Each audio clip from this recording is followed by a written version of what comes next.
म्हणजे सगळ्यात आधी तर मी तुला थँक्यू म्हणतो प्रेरणा, की खूप दिवसांनी आपण भेटतोय. शूट करताना ना बऱ्याचदा भीती सुद्धा मनात दाटून यायची. कारण ना तो सेट इतका बनवला होता ना, इतका डार्क डार्क वाटायचं ना, की पूर्ण सेटवरती एकदम मिनिमम लाईट असायचं. विनोदाने माझं आयुष्य घडवलं. ओके. विनोद हा मराठी इंडस्ट्रीचा आपण म्हणू की पाया आहे. म्हणजे तू नाव घेशील तर आपल्याकडे सगळे जे आहेत दादांपासनं अशोक मामांपर्यंत मला फार भारी वाटतंय की इतक्या मोठ्या संचाचा मी भाग आहे. सो एकदम भारी फिलिंग आहे. मंडळी नमस्कार, मी प्रेरणा. तुम्ही बघताय मॅक्स महाराष्ट्र. मी सध्या पुण्यात आहे एका चित्रपटाच्या लॉन्च सोहळ्यासाठी. छोटासा टीजर आम्हाला बघायला मिळाला आणि तो थक्क करणारा ठरलाय. आणि या सगळ्या कलाकारांसोबत मी गप्पा मारणार आहे. कबाडकुंड या चित्रपटाचं निमित्त आहे आणि या लॉन्च सोहळा असेल, सगळ्या गोष्टी ग्रँड आहे. आणि जी छोटीशी झलक कुशलता आहे आपल्यासोबत ती बघितली आणि असं वाटतं की पूर्ण बघायचं आहे काहीतरी. ट्रेलर दाखवा ना आम्हाला असं वाटतंय आम्हाला. काय ग्रँड आहे हे आणि थक्क करणार आहे तुमच्यासाठी. मला वाटतं आय एम शुअर तो अनुभवी थक्क करणारा असेल. म्हणजे सगळ्यात आधी तर मी तुला थँक्यू म्हणतो प्रेरणा, की खूप दिवसांनी आपण भेटतोय आणि अशा निमित्ताने भेटतोय. इतकं एक मोठं प्रोजेक्ट घेऊन आम्ही येतोय सगळे.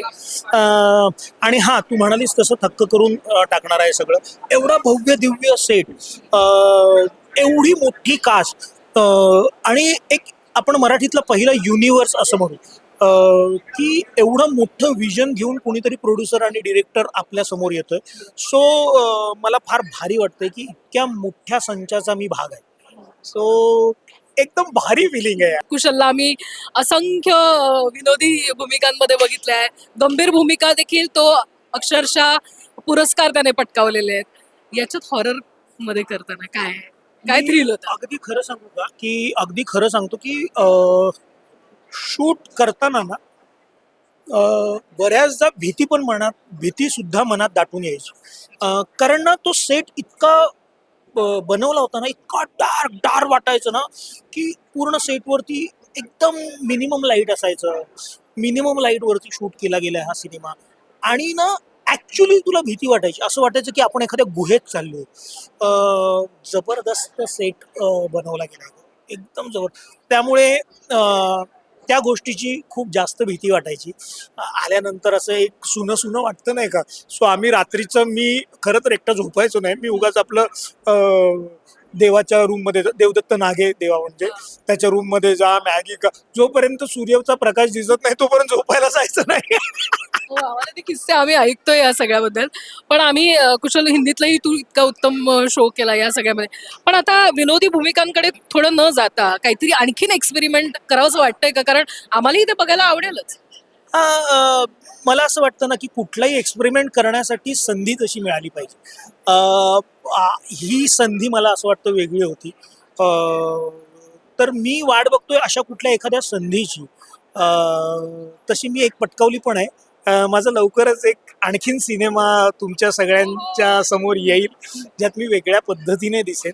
आणि मला फार आशा आहे की म्हणजे ह्याच वर्षात तोही सिनेमा येईल. सो एक ह्युमरस कॅरेक्टर, एक ह्या सिनेमातलं वेगळं कॅरेक्टर आणि पुढे येणारं त्या सिनेमाचं वेगळं कॅरेक्टर, असं वेगळ्या वेगळ्या पद्धतीच्या कॅरेक्टर घेऊन मी या वर्षी येतोय. थोडक्यात काय तर 2026 हे वर्ष कुशलदादा गाजवणार. असंच होऊ दे तू, म्हणजे असंच होऊ दे, तुझ्या तोंडून देव बोलू दे. पण अर्थात तुम्ही या भूमिकांबद्दल काही सांगत नाही आहात. पण अनुभव काय आहे? म्हणजे त्या सगळ्या थ्रिल आम्ही ऍक्शन वगैरे बघतोय, जे काही कॅमेरे फिरलेत, सिनेमॅटोग्राफी, कलर ग्रेडिंग, मी काय काय बोलू? मला हो. त्या सेकंदामध्ये काय काय दिसतंय?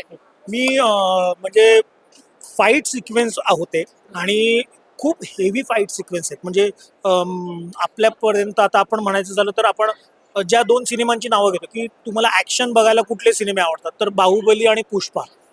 बरोबर? तर पुष्पाचे जे फाईट मास्टर होते ना, ते आपल्या ह्या सिनेमाचे फाईट मास्टर्स आहेत. ओके. त्यांची ती कोरिओग्राफी बघितल्यानंतर आमच्यासाठी सगळे ड्यूप होते. माझ्यासाठी ड्यूप होतं. ओके. पण ती बघितल्यानंतर मी म्हटलं ना, की हा एक लाईफ टाईम एक्सपिरियन्स आहे. ओके. सो माझे स्टंट्स सगळेच्या सगळे मी केले. आणि म्हणजे ते ना तुला काहीतरी त्याच्यात गुरुत्वाकर्षण आहे, काहीतरी स्वतःकडे ओढून घेणारी शक्ती आहे ती.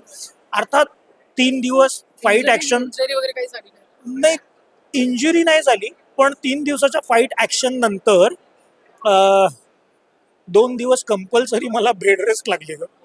पार तुटलं होतं, म्हणजे अंग आणि अंग दुखत होतं माझं. पण इट वॉज अ फन. मला वाटतं की माझ्या आयुष्यात काही गोष्टी असतात ना की पुन्हा ही संधी मिळेलच याची शाश्वती नाही, त्यामुळे ते आत्ता जगून घ्या. हा तो सिनेमा आहे. आणि तुम्ही सगळ्या कलाकार ज्या पद्धतीने बोलताय तर असं वाटतं तुम्ही भरभरून जगलाय, तो अनुभव घेतलाय आणि तुम्ही सगळ्यांनी केलेलं जे काम आहे ते चित्रपट रूपात आम्ही जेव्हा बघू तर मला वाटतं आय एम शुअर की आम्हालाही खूप प्रचंड आनंद मिळणार आहे, प्रचंड मनोरंजन होणार आहे या चित्रपटात. फॉर शुअर मला असं वाटतं की प्रेक्षकांसाठी हा एक वेगळा सिनेमा येतोय, जे आपण असं म्हणतो की असं बऱ्याचदा बोललं जातं की काहीतरी वेगळा अनुभव द्या, मग आम्ही थिएटरमध्ये येऊ, काहीतरी वेगळा अनुभव द्या, मग आम्ही थिएटरमध्ये येऊ. तर वेगळे जे सिनेमे येत आहेत ना, ज्याची कथा उत्तम आहे, जो चांगला शूट झालाय आतापर्यंतच्या आपल्या मराठीतले, ते सगळे सिनेमे चालले. हा असाच एक वेगळा अनुभव घेऊन येणारा सिनेमा आहे. मला वाटतंय की लोक डोक्यावर घेतील असं. एक प्रश्न या चित्रपटाव्यतिरिक्त असा की तुझ्याकडे बघितलं तर असंख्य तुमचे स्किट्स आजही लोक बघतात, रील्सवर बघतात, युट्यूबवर बघतात, वारंवार त्याचा उल्लेखही होतो.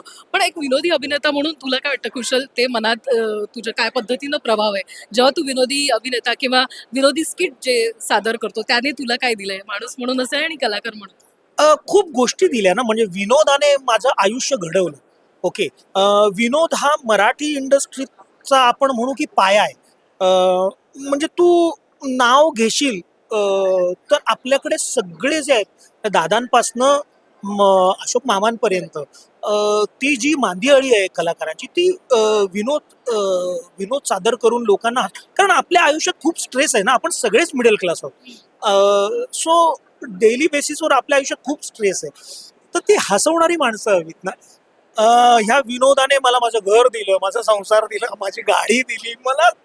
ह्या आज महाराष्ट्रात घराघरात, तुला मी सांगू का मला यश कशात वाटतं, आज मी कुठेही उभा राहिलो ना, कुठेही जगाच्या कुठल्याही कोपऱ्यामध्ये मराठी माणूस जिथे असेल ना, तो मला जेव्हा बघतो ना त्याच्या चेहऱ्यावर आपसूक एक एक स्माईल येते. आता बघ ना, आज आपण किती वर्षांनी भेटतोय, तुला ए कुशल दादा असं झालं की नाही. सो हे मला विनोदाने दिलं, हे मला आपलेपणा हा विनोदाने दिला.